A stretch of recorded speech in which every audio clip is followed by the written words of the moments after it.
Janasena party 11వ ఆవిర్భావ దినోత్సవం 14వ తేదీ 3వ నెల 2024 మా ఒక్క జనసేన పార్టీ అధినేత శ్రీ పవన్ కళ్యాణ్ గారి జనసేన పార్టీని స్థాపించి ఈ రోజుకి 11 సంవత్సరంలోకి అడుగు పెడుతుంది.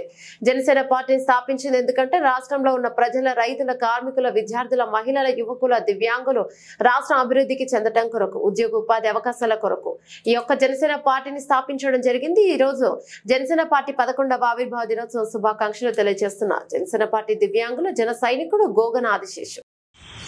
నమస్తే, నా పేరు గోగన ఆదిశేషు. జనసేన పార్టీ దివ్యాంగుల జన సైనికుడిగా పనిచేస్తున్నాను. అదేవిధంగా మా ఒక్క జనసేన పార్టీ స్థాపించి నిన్నటికే 10 సంవత్సరాలు వెళ్ళిపోయింది. ఈరోజు 11వ సంవత్సరంలో అడుగుపెట్టుకున్నాం. మరి జనసేన పార్టీ స్థాపించినప్పటి నుంచి కూడా ప్రజల్లోకి పూర్తి స్థాయిలో తీసుకెళ్ళి ప్రజల ఒక బాగు కోసం, ప్రజల ఒక మంచి కోసం, ప్రజలు ఒక గుర్తింపు కోసం, మరి రాష్ట్ర అభివృద్ధి చెందడం కోసం మా ఒక అధ్యక్షుడు శ్రీ పవన్ కళ్యాణ్ గారు నడుస్తూ ఉన్నాడు. ఆయన వెంట కూడా మేము కూడా అదే విధంగా నడుస్తూ ఉన్నాం.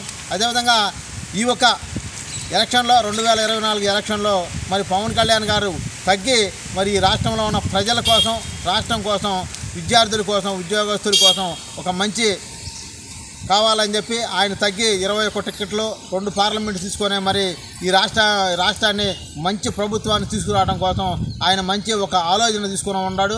అదేవిధంగా మా ఒక అధ్యక్షుడు శ్రీ పవన్ కళ్యాణ్ గారిని రాష్ట్రంలో ఉన్న ప్రజలందరూ కూడా, రైతులందరూ కూడా గుర్తించి జనసేన పార్టీ ఏడైతే పోటీ చేస్తుందో వాళ్ళందరూ కూడా గెలిపించాలి. టీడీపీ, జనసేన, బీజేపీ ప్రభుత్వాన్ని స్థాపించుకోవడం కోసం మనందరం కూడా పనిచేయాలని చెప్పి, అదేవిధంగా ఇప్పుడు ఈ రోజున మరి 11వ సంవత్సరంలోకి ఆవిర్భావ దినోత్సవం, జనసేన పార్టీ ఆవిర్భావ దినోత్సవం అడుగు పెడుతూ ఉంది కాబట్టి మరి సుశాంతులతో ప్రజలకి బాగా మంచి జరగాలని చెప్పి మరి కోరుకుంటూ మరి రాష్ట్రంలో ఉన్న జనసేన పార్టీ నాయకులు, వీర మహిళలు, జన సైనికులు, రాష్ట్ర ప్రజలందరూ కూడా జనసేన పార్టీ ఆవిర్భావ దినోత్సవం శుభాకాంక్షలు తెలియజేస్తూ ఉన్నా.